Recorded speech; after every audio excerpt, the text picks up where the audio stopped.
May matinding babala ang China sa Gilas Pilipinas sa Asia Cup Championship, pero mapigilan kaya nila ang tambalang Kai Sotto at Justin Brownlee? Mismong FIBA na ang nagsasabi. Yan ang ating mga pag-uusapan para sa video natin na ito.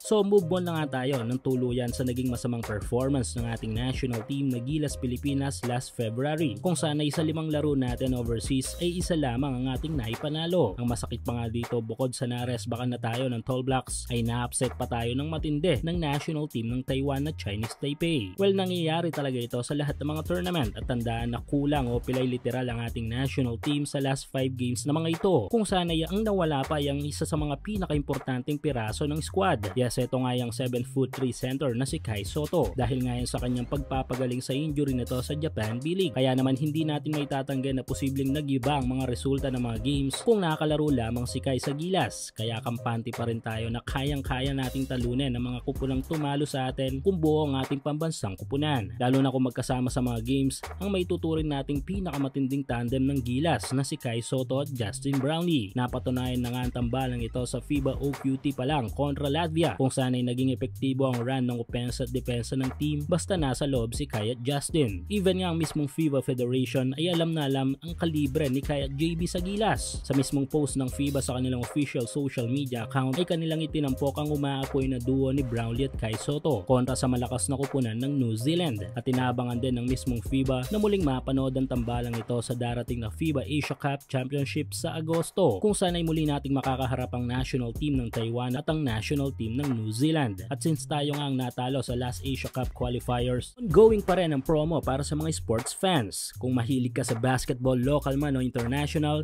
check mo ang comment section para sa full details at code na pwede mong gamitin.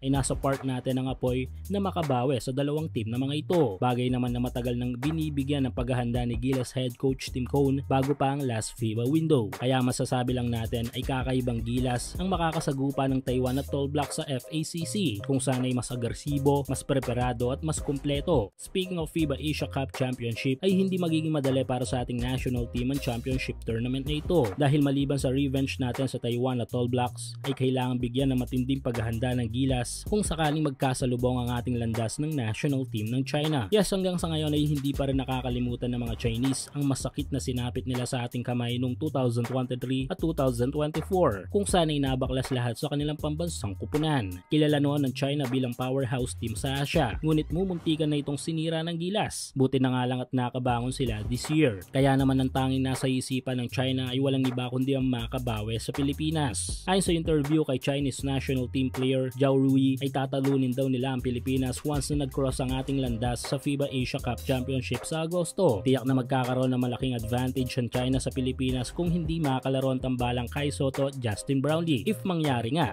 Pero kung hindi ay tiyak na hindi muling makakasigurado ang China. Kaya abangan natin ang FACC at tulad ng dati ay 100% support pa rin tayo sa ating national team na Gilas Pilipinas.